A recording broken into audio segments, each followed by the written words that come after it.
You are standing beneath the Amazon canopy before sunrise. Above you, overlapping leaves hide an animal moving somewhere in the canopy. Beside you, a hunter carries what looks like a hollow wooden pole. It has no trigger, no bullets, no metal barrel, and it makes almost no sound. Yet in this forest, that simple tube can reach prey a spear cannot touch and strike without warning the entire canopy. Was it a machine gun? Not literally. It fired one tiny dart at a time. But when silence mattered more than noise, some indigenous Amazon hunters carried a weapon perfectly matched to their world. The blowgun. Our hunter is fictional, but the technology is real. Blowgun traditions belong to particular peoples, not all of Amazonia. Still, among communities that mastered it, the blowgun became one of the rainforest's most remarkable hunting systems. Now the animal appears. A monkey moves through the highest branches, hidden behind leaves and vines. Throwing a spear upward would be nearly useless. A heavy arrow might strike a branch, miss the small target, or send every nearby animal fleeing. The hunter waits. He watches which branches bend and studies the gaps where the animal may appear next. Then he raises the long tube. A narrow dart slides inside. The hunter places his mouth against the opening, steadies the tube, and releases one controlled breath. No explosion follows, only air. The dart disappears upward so quickly that the young hunter beside him loses sight of it. For a moment, nothing happens. Then leaves shake above them. The monkey leaps to another branch, but its movements begin changing. Its grip weakens. Its muscles stop obeying. Soon it can no longer hold itself above the forest floor. The dart's impact is weak, leaving only a small wound. The real weapon was something coating that point. A substance generally called curare. Curare was not one universal recipe. The name describes many plant-based dart and arrow poisons, developed through distinct traditions across parts of Amazonia. Their ingredients and strength varied from one people and region to another, but many shared a terrifying biological effect. Once certain curare compounds entered the bloodstream, they interfered with communication between nerves and skeletal muscles. The victim's muscles could gradually become paralyzed. That included the muscles required for breathing. The weapon therefore combined two completely different technologies. The blowgun delivered the dart silently. The poison made a tiny puncture far more dangerous than its size suggested. But neither part worked without extraordinary human skill. A poorly aimed dart vanished into the canopy. A damaged tube lost air. An incorrectly prepared poison could fail or harm the person handling it, and this knowledge could not be guessed during a hunt. It had to be learned, tested, remembered, and passed between generations. So the deadliest part was not the wooden tube or even the dart. It was the invisible knowledge placed on its tip. And what that knowledge did inside a living body was more disturbing than any gunshot. A gunshot destroys tissue through force. Curare works differently. It interrupts a conversation happening inside the body. Every voluntary movement begins when a nerve carries an electrical signal toward a muscle. At the meeting point between them, the nerve releases a chemical messenger. That messenger crosses a microscopic gap, attaches to receptors on the muscle, and tells it to contract. Certain curare compounds block those receptors.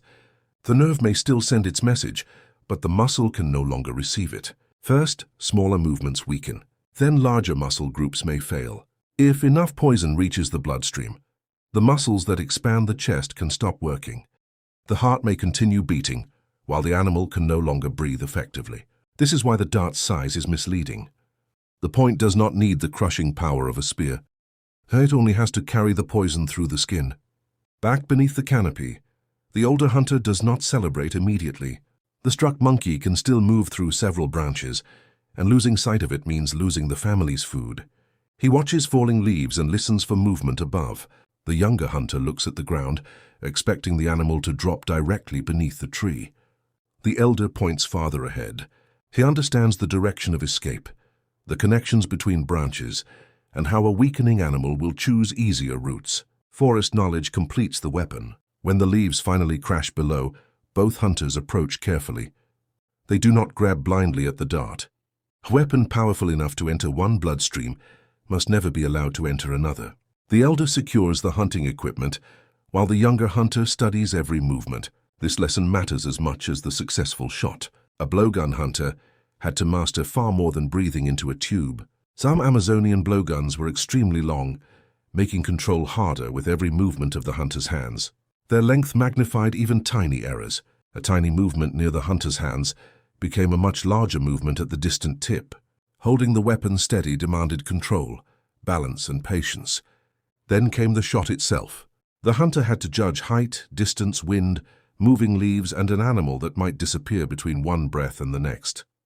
There was no sight, scope, or mechanical trigger correcting the aim. Years of repeated practice turned the whole body into the aiming system. The feet created balance. The hands stabilized the tube. The lungs produced the pressure. The eyes predicted movement. The brain decided when not to shoot. That final skill may have been the most important. Every missed dart risked frightening the animals away. Every careless movement announced the hunter's position. Every lost poisoned point created danger on the forest floor. So the blowgun was not a machine gun in speed. It was machine-like in how several precisely controlled parts worked together. Human breath, a straight tube, a balanced dart, poison, and forest knowledge became one silent system. And unlike a loud weapon, it could strike without scattering every animal nearby. That mattered because hunting was not entertainment. For many forest families, a successful hunt meant protein, fat, tools, and materials that could be shared through the community. The animal was carried home, divided, cooked, and used according to local customs. The hunter's accuracy therefore affected far more than his own hunger. It affected children, elders, and anyone unable to hunt that day. This is why the knowledge moved between generations. Young hunters did not simply receive a finished weapon. They learned patience, animal behavior, safe handling, and the responsibilities surrounding a kill.